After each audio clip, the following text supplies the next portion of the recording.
નમસ્કાર મિત્રો, આજે આપણે જોઈશું સૂકી ખાંસીનો ઉપચાર. તો એના માટે તમારે લેવાના છે 2 કળી લસણ, આખું ફોલ્યા વગરનું કળી. તેને ગેસ પર શેકાવા દેવાનું જ્યાં સુધી તેના બંને સાઈડના છોતરા બળી જાય ત્યાં સુધી એને શેકાવા દેવાનું. પછી તેના છોતરા ઉખાડીને બળેલા છોતરા ઉખાડીને એ લસણને તમારે ખાઈ જવાનું છે ગરમ ગરમ જ. આ પ્રયોગ તમારે 3 દિવસ સુધી કરવાનો હોય છે અને દિવસમાં 3 વખત તમે લસણ ખાવાનું. સવારે, બપોરે, સાંજે અથવા રાત્રે સૂતા પહેલાં બી તમે ખાઈને સૂઈ શકો છો. તો આનાથી ચોક્કસ તમને સારવાર મળશે અને ઘણો ફાયદો થશે. હવે આપણે જોઈશું સૂકી ખાંસી માટેનો બીજો ઉપચાર. આમાં આપણે લઈશું 4 લવિંગ, જે સારી ક્વોલિટીવાળા અને ઉપર જે બોલ હોય છે તે બી હોય. 4 લવિંગ અને 10 દાણા મરીના. એને કઢાઈમાં થોડાક શેકી લઈશું. સામાન્ય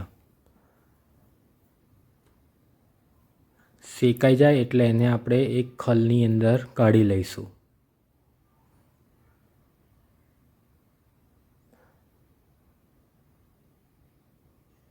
હવે ગેસ બંધ કરીને એ જ ગરમ કઢાઈ ઉપર 1 ચમચી હળદર સામાન્ય શેકી લઈશું અને એને ખલમાં મિક્સ કરી દઈશું અને મરી, લવિંગ અને હળદરનું પાવડર કરીને એનું ચૂર્ણ બનાવી લઈશું.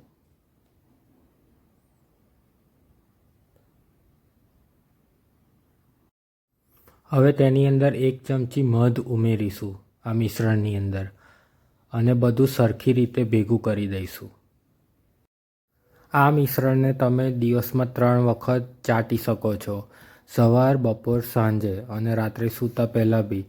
અને હા, આ મિશ્રણ લીધા પછી તમારે ઉપર પાણી કે કંઈ બી ખાવાનું નથી.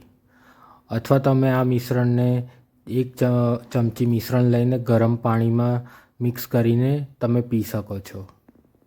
આનાથી તમને ચોક્કસ રાહત થશે. વિડીયો ગમ્યો હોય તો ચેનલને લાઈક કરો, સબસ્ક્રાઈબ કરો અને નોટિફાય કરો.